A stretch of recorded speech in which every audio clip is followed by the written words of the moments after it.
to Pacer Nursing Power Hour, your go-to spot for real talk and real tips in the world of nursing. So plug in, scrub up, and let's go. This is Pacer Nursing Power Hour, where nursing students get powered up. Love it.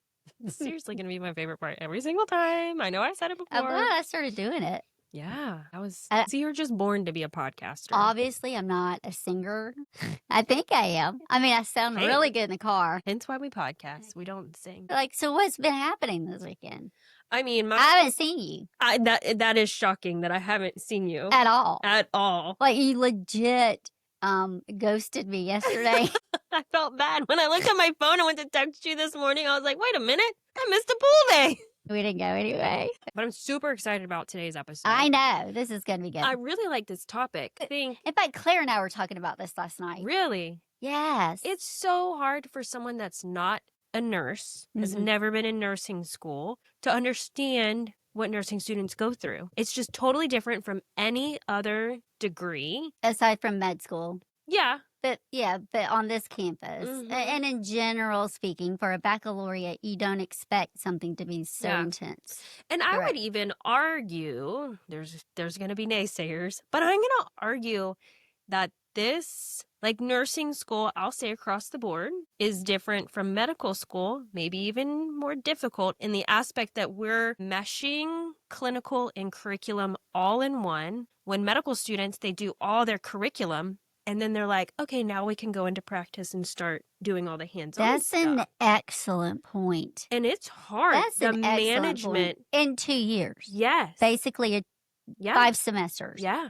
That's an excellent point. It's very rigorous. I would say most any nursing school program is rigorous, and then especially this program. And it continues post-grad too. For whatever you do, you have to have clinicals, and you're working, and you're probably the primary for your family, and you're going to school. Yeah. While they're, it's either one or the other, we're still having to mesh every single thing. So true. You are absolutely spot on. I've never really thought about that. So I'm super excited because I think this episode is not so much dedicated to the students, but rather their loved ones, friends, family that don't get it. And students can say, hey, y'all need to go listen to this episode and Here's see why. what I'm going through. Here's why. Yeah. So we're calling this a love letter to my social life. A love letter to my social life, which in it's nursing sad. school is non-existent. Yeah.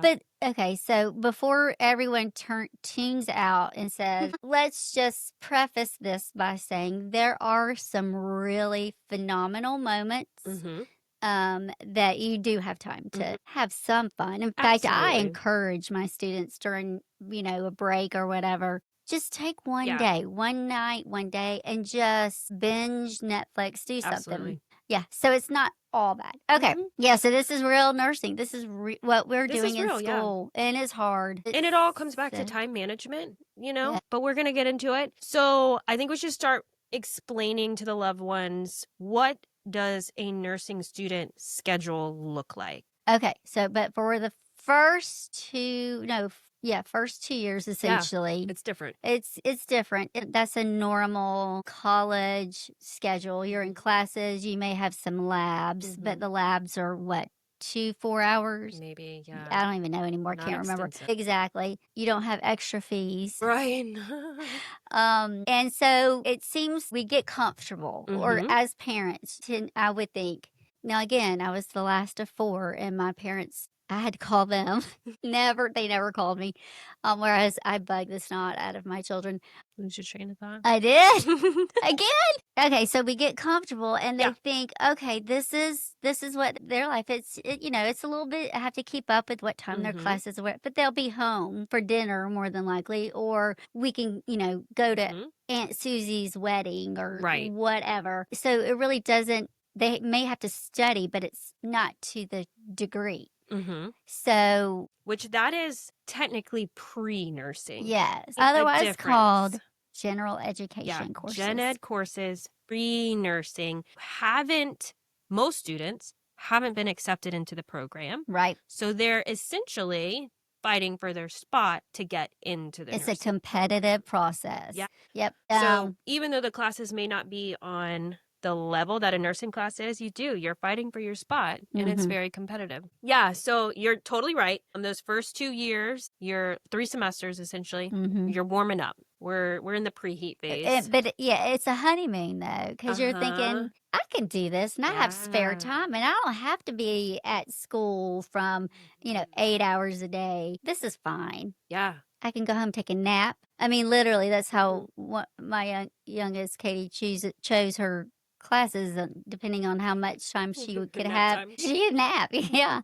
Ah, child. Yep. So we get complacent. Mhm. Even as a student, though, you think, okay, I got it. But Mhm. then, and your family is like, it'll be fine. She's in college. She can Right. swing her schedule. Or he. Yeah. But Yeah, that semester 4 hits. yep. So in our program, they apply through the competitive process. Mhm. They apply in the fall of their sophomore year. Mhm. So it's all about GPA too. Yeah. You got to be able to compete. Because Which I would say typically our students in high school are honor students. They're very high achievers, high performers. yes, it's And then crazy. they come into college and transition well We those first few actually semesters. So this is super exciting. Mm. We have the academic scholars on campus. Mhm. We have our first student who graduated from high school from there and went directly Directly. into the program. I'm super excited. I am blown Mhm. away. That is such a tremendous thing to do. These in students are way smarter than me. I know.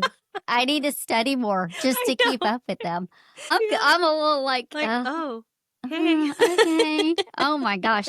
Okay, so then again, applications, are due by Mhm. November. You get your letter in December or so. Mhm. Which is a super exciting time Yeah, I to remember when I get got that my letter. letter. I had a huge So party. exciting. Or a friend of mine threw a party. She lived in a little garage apartment off Mhm. of Colleton, and we kind of took over the pool. It was so fun. I love So it. awesome. Anyway, So how would you explain that first semester here at USC Aiken? What does that schedule look like? well, for the most part, with any level, I think Mhm. you're going to be in class at least 2 days a week, maybe three. There may be one day. So our classes are 3 hours long. And so for each level, you may be there all day for that. Or you may just have one on one day and one on the next day. Every semester will have 2 courses that have a clinical component. And that means, for anyone who doesn't understand it, you have your didactic, which is your classroom. And then for however many hours, typically it's 6 hours of clinical time where you are either going to be in the skills lab or you're going to be in the hospital. Now, we do have other things called labs, but in health assessments, the first is, I think, the only one that actually has a lab that doesn't go into the hospital. But then, as you get into upper levels, those 6 hours a week of clinical time. So, obviously, if you have 2 classes, 2 days a week where you're in class, and then you have 2 days a week when you're in the hospital. Okay, so there's your at least 4 days. Mhm. And that sounds, oh, okay. You go in at 7, you get home by 1. Cool. That's good. That's a good schedule. However, we have an amazing simulation director who just has done a phenomenal job. So there's always a sim lab going on. So you have sim labs, you have study group. What else happens? So yeah, so you're in class at least 2 days a week, and then you're in clinicals. For each clinical course, it's 6 hours a week. Now, like I said, as you get into upper classes, upper level, those clinicals can be combined, and you may not have as many, but you may be there for twice the length. Right. So, and it doesn't sound bad. You're like, okay, that just sounds like, our gen ed Mhm. classes. However, this is a question I want to pose to you because Mhm. you're so good about this. For every hour you're in class, how much should you be studying? Yeah, so when I started the program, the dean at that time told us 3 hours of studying per 1 hour of college credit. So, like, I teach women's health. That class is 3 hours classroom time. So, you're looking at 9 hours at least of studying per week for one class. Yep. And so there are typically, so if you have a clinical course, that's a 5-hour credit, but you got to take away. So you're going to have at least 12 Mhm. hours of classroom time. Yeah. So that is what, 108 hours You do math way faster than I do. than for studying. So do that math. And that's hard. And it's so easy. And I've done this with my school this semester. With me being in school, I've put off looking at stuff sooner and waited to the end of the week. 'Cause this, summer, typically the beginning of the week is really, intense, and then it kind of chills out towards the last. And I realized that's not gonna work. Yeah. I gotta go back. I gotta go back. So I spent all weekend long backtracking when I should have just been keeping up. And that's one of the most important things is that early on, you got to figure out how to do this because this is studying when they get to peds, child health nursing. It's like a 2,000-page book. And I tell students all the time, it is crazy. So it's a lot of information. There'll be so many times. How many times have you seen this? I'll look at faces and I'm like, okay, where did I lose y'all? Yeah. Or do you just need a nap? Does anybody need a Snickers bar? Right. What's happening right now? Tell me. Well, to circle back around to that, the initial schedule, when you come into level 4, the nursing program, you follow a certain path. Absolutely. So you come into level 4, you take 4 classes, you have the associated clinical components, lab components with that. And I think it's hard for loved ones to understand the difference between, okay, well, what are you doing today? Are you just going in your pajamas or leggings and you're sitting and listening? Or are you suiting up in your clinical stuff? And like, what does that mean? Are we seriously taking care of patients? And that first semester, you do, from my understanding, go into like the nursing home setting. But mainly, you're doing skills lab and learning those foundational skills. But there's some hard material. I mean, you're taking pathophysiology that semester. Yes. And there's some really time-consuming concepts that you need to master before moving on. So, yeah, you're in class for 4 classes, which may sound great for some, comparing yourself to some other college students that are taking 5 classes or something. Yeah. But it's just a different dynamic. And I have found, because I'm in level 5, that students get super excited because there's only 3 classes in level 5. And whenever I advise, I'm like, don't get your hopes up about this. Pharmacology's a beast. Yes, you have Med-Surg 1, Pharm, and my course, Women's Health, and you have to adapt. You have to pivot because you have more clinical hours and the content's different. Be prepared for that shift. So every semester, you're pivoting, you're shifting, you're adapting.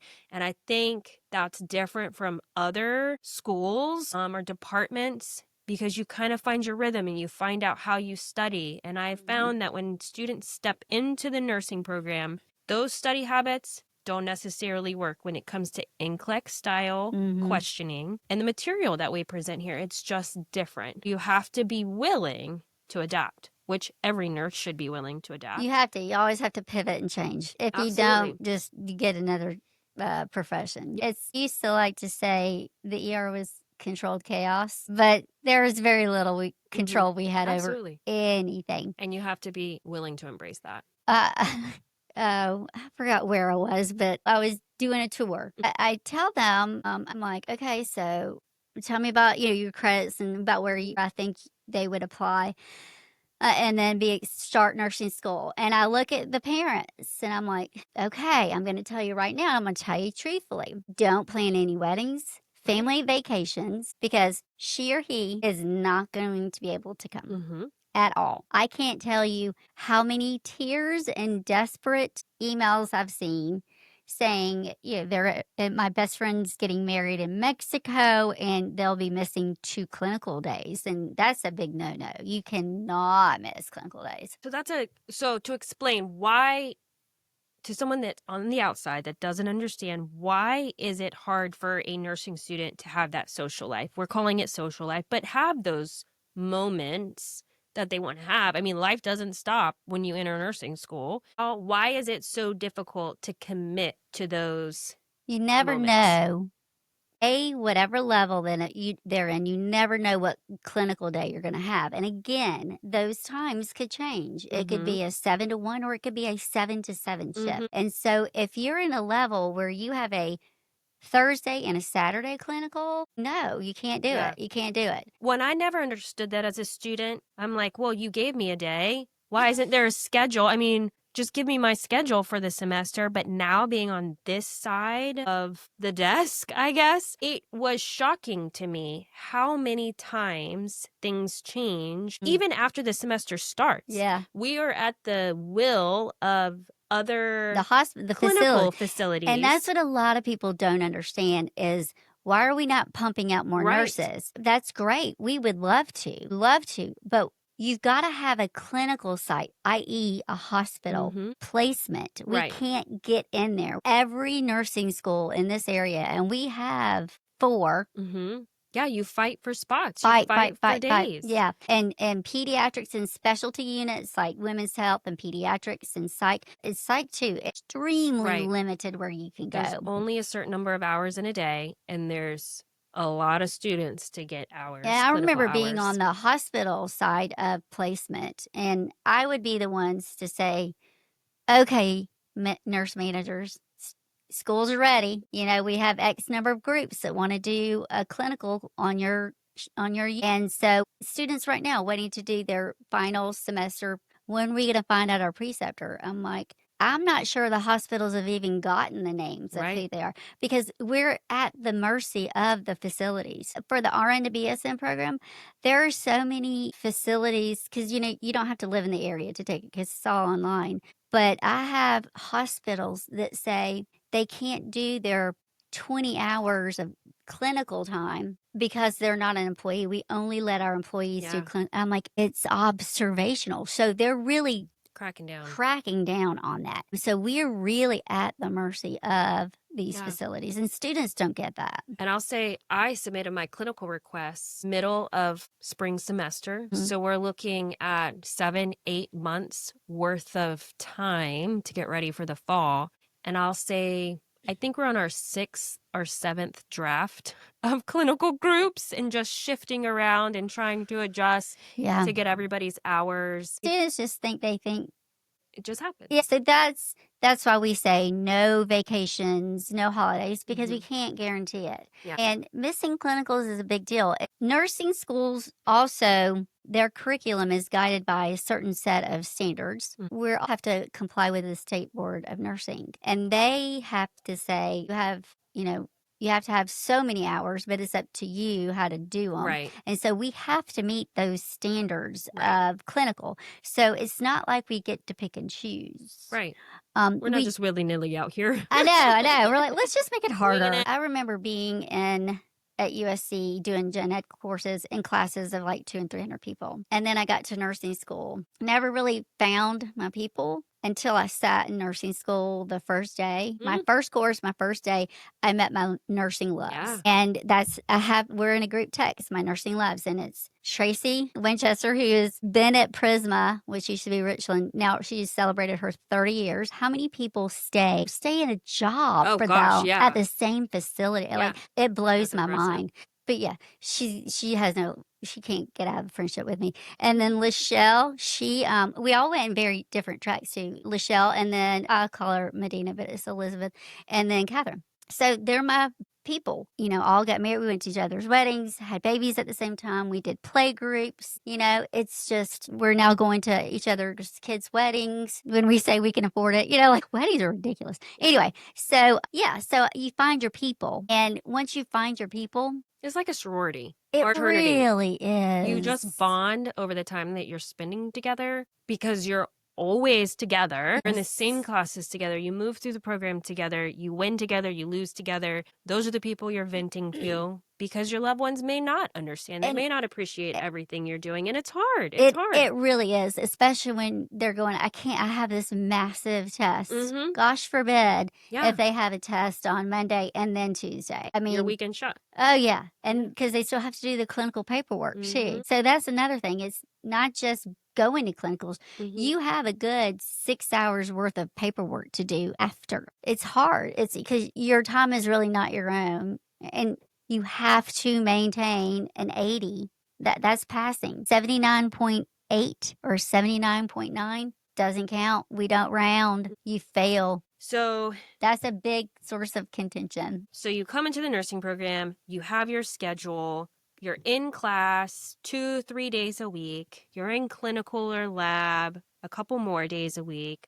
It's rigorous. So you have your classes, which you're going, learning, sitting in hours at a time. And then studying despite that 40-minute attention span that we have. Yep. And so hours at a time, you're in class. Then you have these clinicals. Okay, well, let's back up. It's not like we strap them to the chair. No, we don't. We have breaks. Yeah, and we make it fun, but still. They can breathe. Like I walked into class one morning, one student, in the spring. Yeah. He was in this particular student was in one of my clinical groups. And I don't know, it's going on TikTok, the bread where you feed it every day. The sourdough.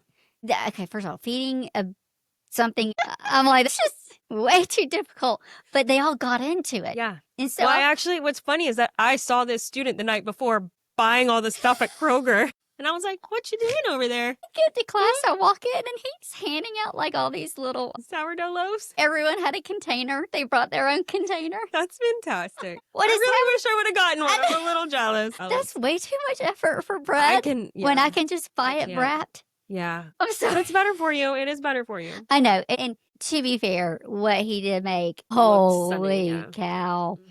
But for the most part, classes, we don't strap you down. You can get up, you can go to the restroom, you can have your drinks. And we have a good time. We do. But it's still, you're learning. I mean, we do what we can to make it fun, but it's your responsibility to pick up what we're putting down. Yeah. So you're in class at least 12 hours a week, at least. And then you're studying for each of those hours, 9 hours. And then you have your clinical time. You have your pre and possibly post prep and work to be done. So we're talking another 6 to 8 hours. So you're almost at 120 hours to prep and study. Yeah. You do math way faster than me. I would have had to pull out my calculator. That's a lot. That's a lot. It is a lot. And I think loved ones don't understand. And then the other thing that I think non-nursing students don't understand is that I would say the majority of college courses have that syllabus week where you like ease back in from the summer. There's or none of that. Ease back in from winter break. No, we hit the ground running. Yeah, we're lecturing You show first up, day. you're locked in, let's go. And you have to wear scrubs on except to class. Like you have to do laundry and look legit on certain days. Yeah. I mean, and showered with hair like appropriate. Put up. You can't be rolling in scraggly. Okay, so let's talk about this dress right now. Okay. We're at a good, because you brought that up. Claire and I were talking about this last night. And we stressed this a lot. We even talked about it with students the other day in orientation. You have to wear the uniform. You get red scrubs. Thankfully, they're red when you're here. White. I actually pulled a photo. Did you? Yeah, I pulled a photo Did we from take my a group picture? dedication of hands. I'll have to look for that. Yeah, I usually do. So you're in the red scrubs. You have a lab jacket with, the emblem and you have your name tag. You cannot go anywhere without that name tag. And hospitals have really, really, really locked down on that too. And then you have to wear white leather shoes. Claire, who is in school but not here and is working at another facility, they have decided to lock down on their dress code. We pulled policies before we started making any changes to that dress code. And all the hospital policies, we follow the hospital policies. So what we do... And that's the why behind it. But then the hospitals don't follow their policies. They don't enforce So then students think we're just... Yeah, we're being just tight. Yeah. We're prepping them for what they got to wear, what the life is going to be like. So think back to nursing school. What do you think your busiest week of nursing school was? Okay, we established last week. It's been a while. I don't remember. You zoned out. You blacked out that period of your life. Okay. I don't. And we talked about mine already, so we'll just cut that part. But wait. From our perspective, though, from a faculty... What as faculty? Like for me or for students? That we think that students have a hard... I'm going to say the week right before finals, always. And it's not because finals are looming. It's that we're wrapping up the course and everything needs to be done. I will agree with you, especially in the fall where you just had that Thanksgiving break and you're like, I could relax maybe a little bit. Or you're on the opposite side of the spectrum like I am, where I'm like, oh, I didn't even have a break because I studied so much to get caught up and get ready for finals and all that stuff.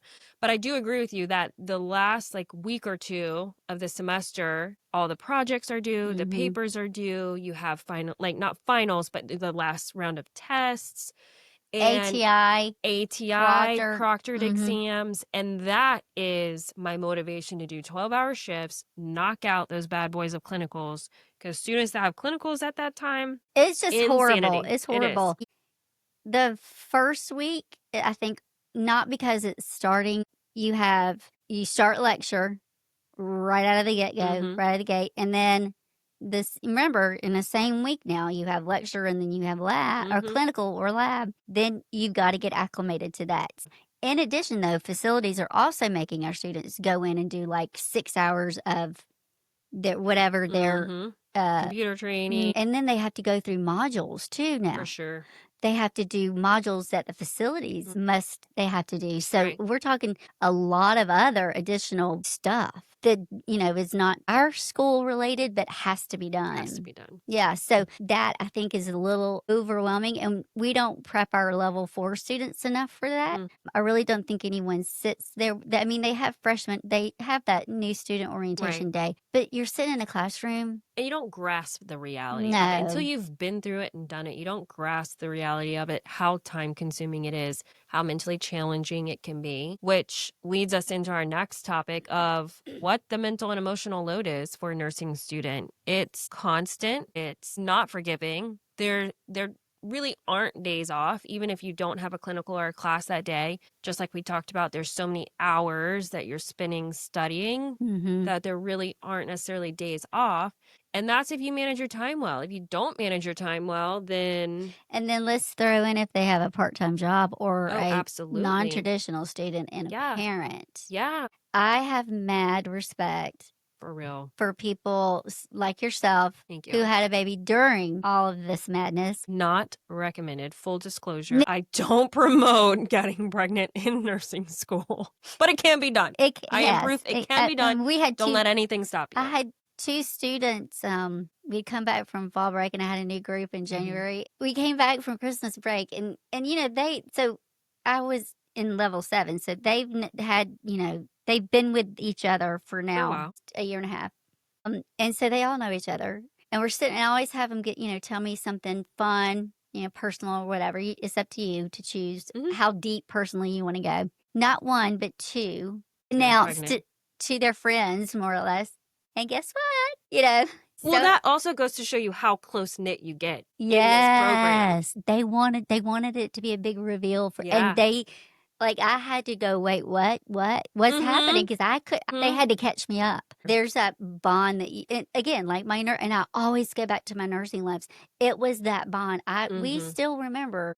Yes. So I mean, mad props to those non-traditional that do that and work. Or have to work, and then they have this nursing load. Sure. And I think for loved ones that have never been through it, you have to appreciate that these students, they're dealing with real life patients, real life situations. And when we go into the hospitals, I tell my students, a lot of these patients, this is their worst day. We're seeing them in their worst moment. Except for y'all. Sometimes it's good. Sometimes it's good, but even in women's health, there's really hard days. Last semester, we had a fetal demise. So, I mean, it was hard for the mom. They're dealing with a mom that just lost a child. They're dealing with a baby that is not alive. And even though they are not the primary care provider, even if they're just observing this, it's traumatic. They're in it with them. It's traumatic. And you have to live that moment. And heaven forbid, as the student, you had a miscarriage and now you're connecting those moments or whatever. Or if you're in the ER and you had a cardiac arrest that didn't make it, that could be the first time you could see a dead person. That's the reality of what these students are going through. Absolutely. In addition to the stress of school and making that 80 average and getting in those hours and being in class, showing up every day. You can't miss clinical. I Yeah. mean, you just can't. And I can't stress that enough. Yeah, you can't. It's not an option. I do remember this. I remember not being like my family always. I mean, we had our Thanksgiving Day, but my extended family, the Moody's, we would either have it the Saturday before, I believe, and I could never go to that. Mhm. And the first time that reality hit me It's hard. is hard because I'm a family person, Mhm. but so it is hard. And as a parent, with my daughter being in school, there are things that I know she's missing. She probably did 4 12-hour shifts a week and then had 8 hours of class, and it was a 12-day stretch of that. She didn't see her son, and it took a mental toll on her. And I'm like, it's okay. We can power through it. Mhm. So as a parent, you have to give them that support and give them that okay. It's okay. It's so.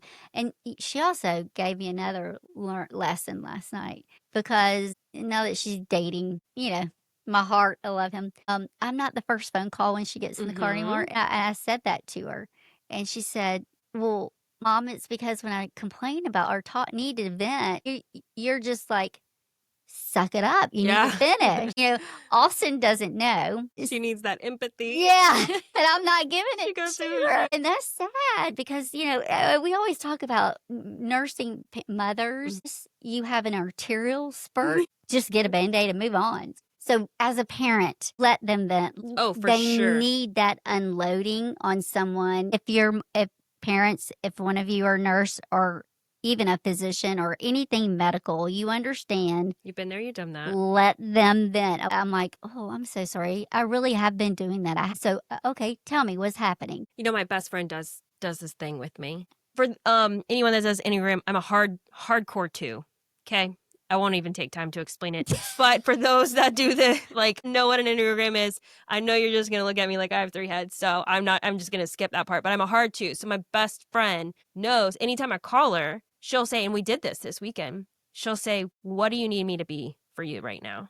And I think that is so huge for a nursing student, whether it's their parent or husband or wife or That's even just kids. good, period. Yeah. I think it's great because sometimes as a human, you just need to rage and get it out and be done. Or sometimes you do need a cheerleader that's like smacking you in the face. I was wigging out this weekend and my husband was like, just stop. Mhm. Like, that's what he said, just stop.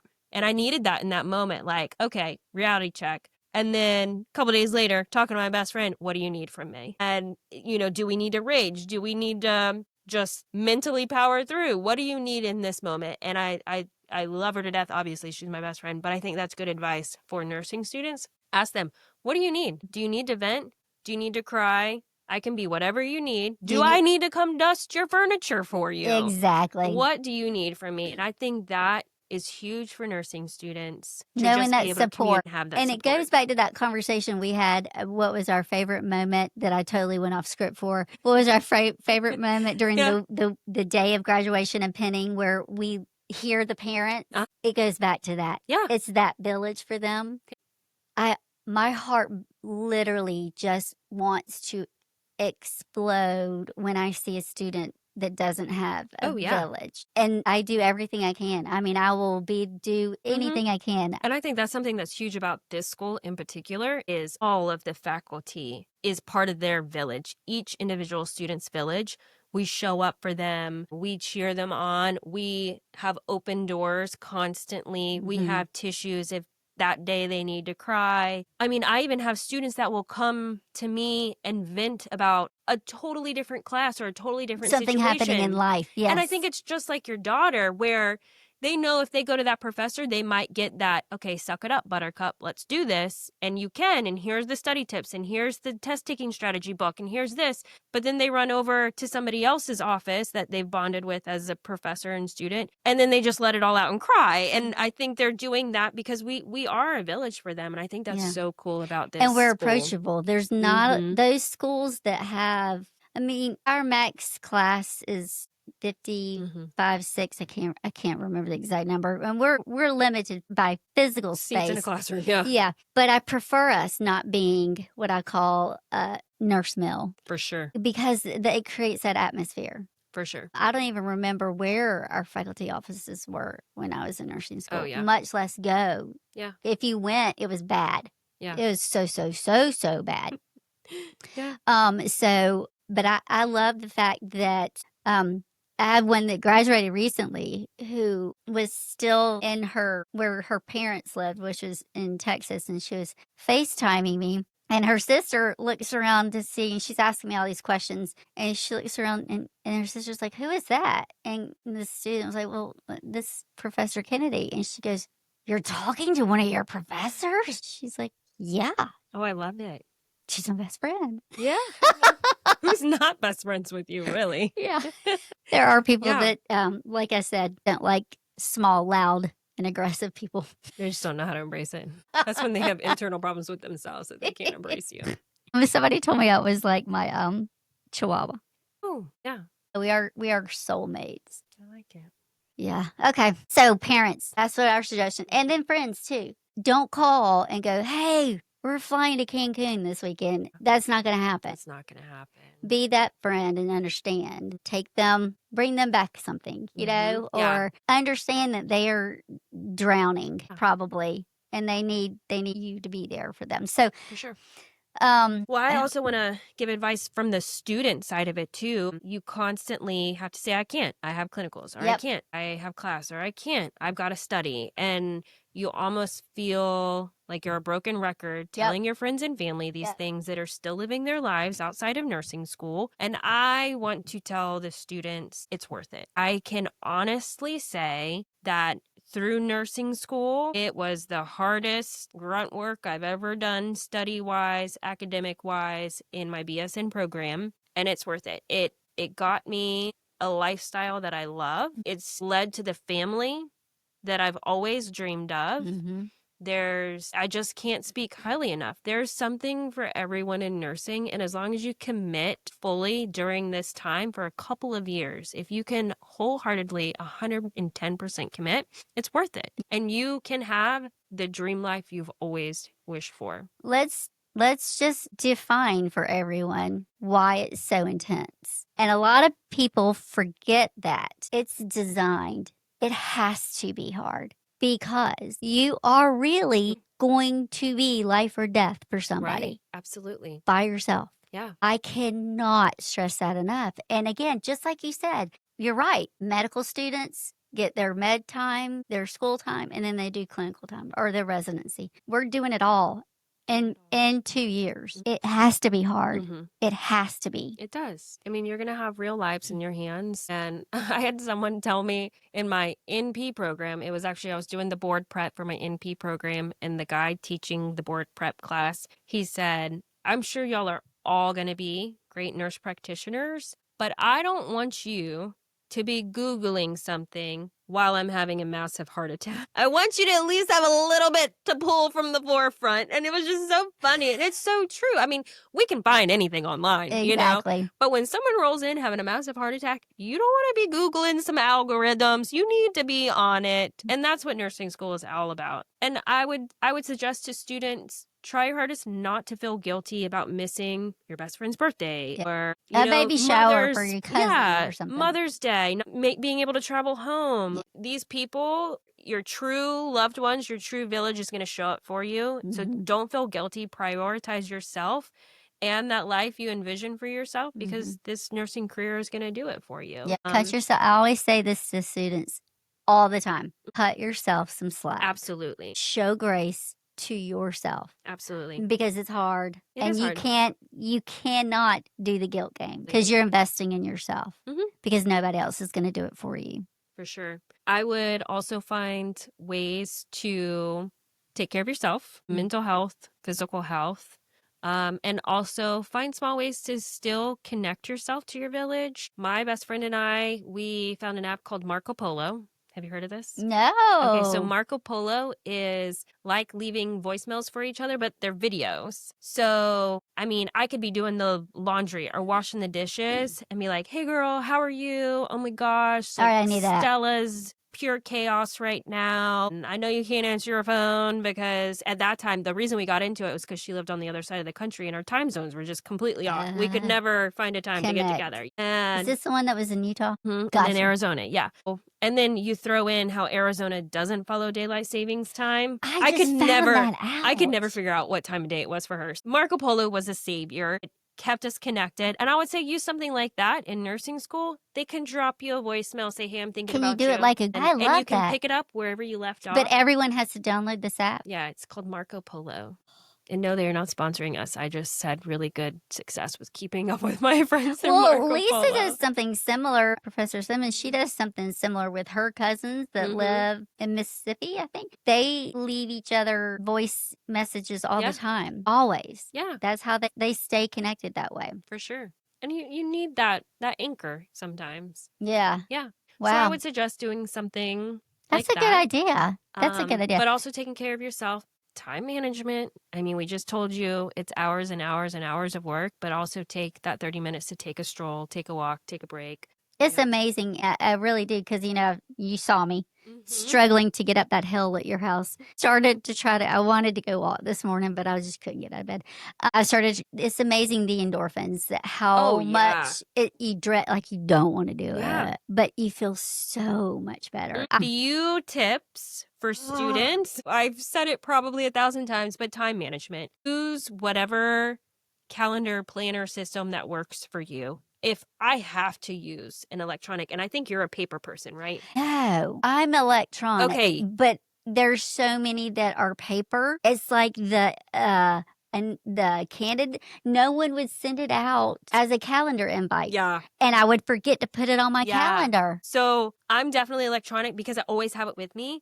I cannot study for hours on end. I think we've talked about this in the past. Cramming is not my jam. Nope. Can't do it. Don't know it before 11, not going to know it after. Yeah. So scheduling out your study sessions for smaller batch schedule times is smart from day one. So, I mean, put in your calendar should be timed out all day. Yeah. I mean, and that can be free time. Yeah. Netflix time. So, but schedule it in so you don't not do it. Exactly. Have it purposely on my calendar. Every little thing.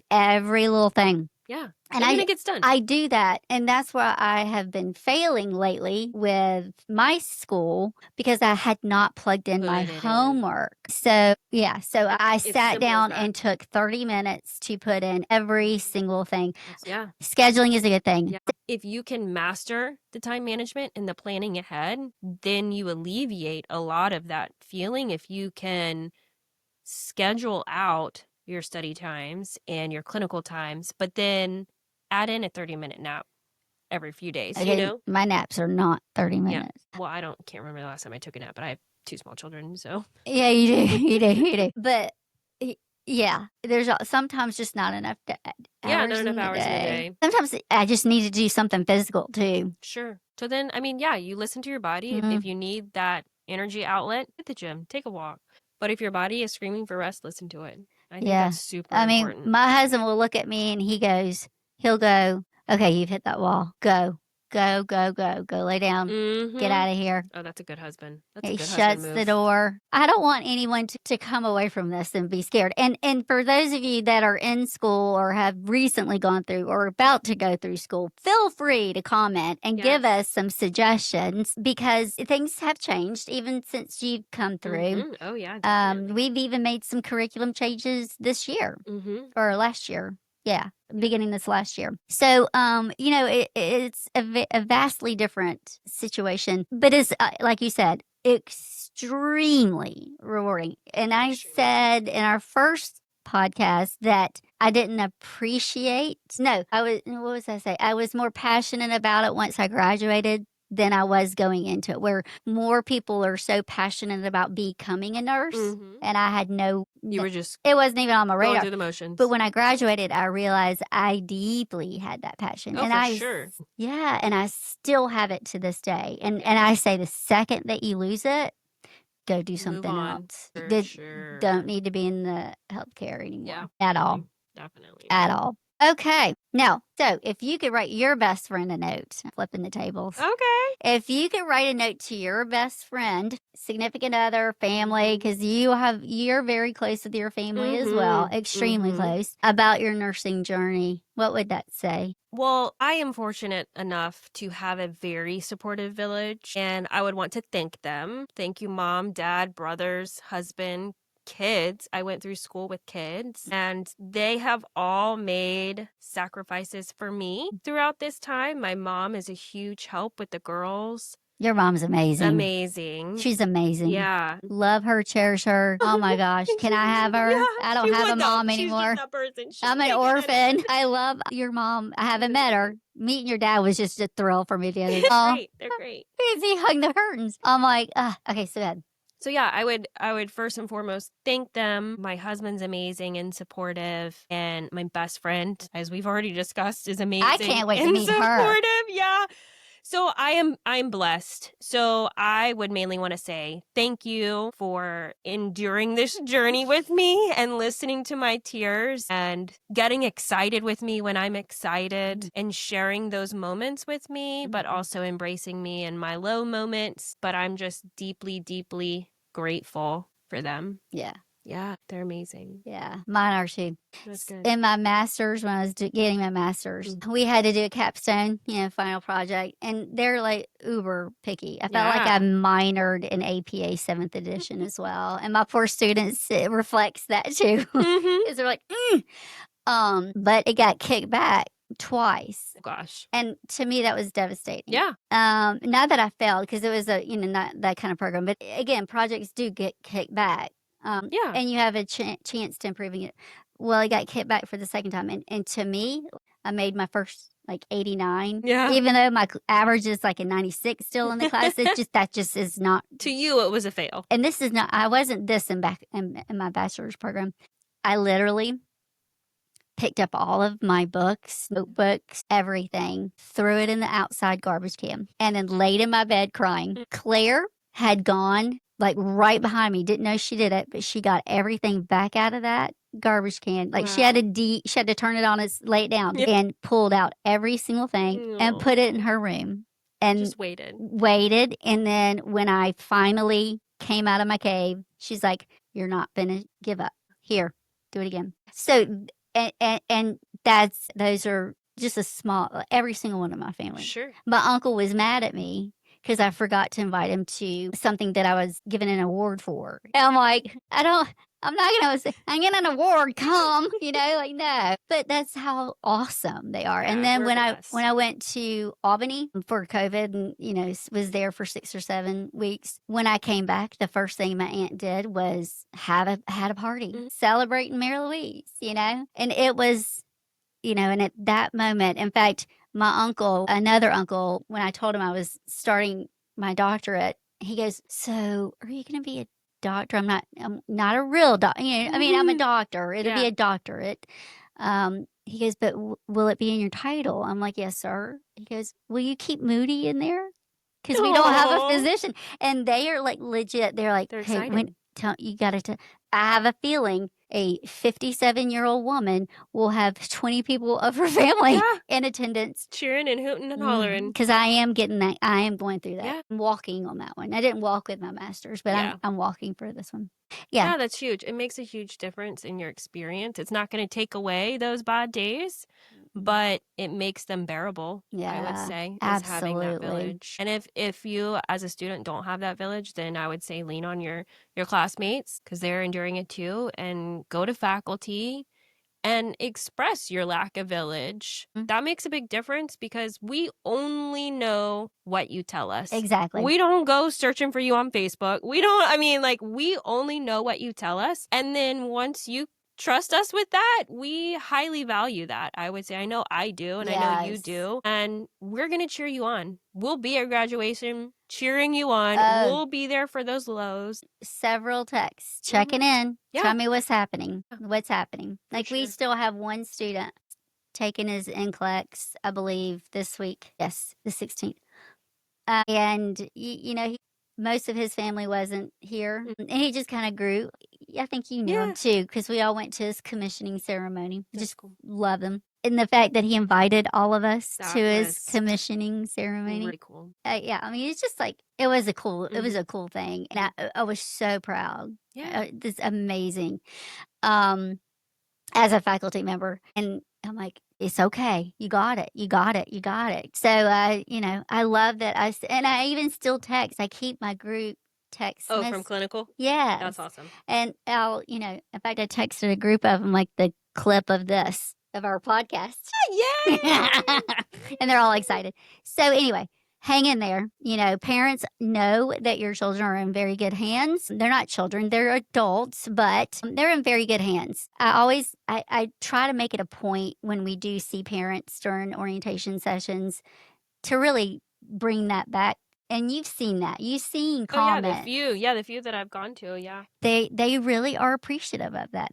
For sure. Our students are just not, student number whatever. Absolutely not. Whether we know your name or not. I mean, true. We really do. We ride the roller coaster with you. Yeah, if there is, oh yeah, oh my God, there's so many times. I know I've called you.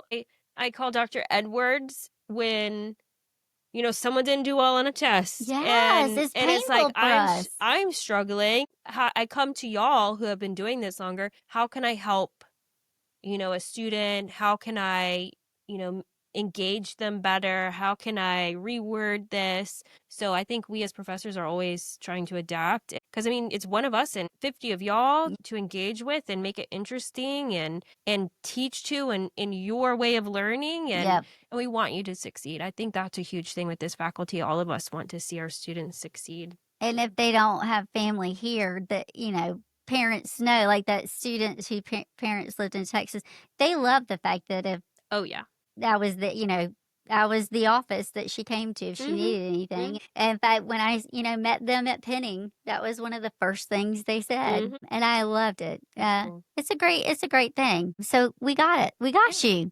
Yeah, You got this. I mean, I have no doubt. It's hard, but when you get seeing all these posts about, my past and, my journey, they're just long, heartfelt. I feel it. And I'm so proud of them. And I try not to say proud of them, because I don't want them to think I'm being, what's the word, paternalistic. Yeah, like the acceptance that you're providing or whatnot. Yeah, I try to just say, you are just the You're so best. awesome. I'm so excited for you. Yeah. That's what I am. I am proud. Don't get me wrong.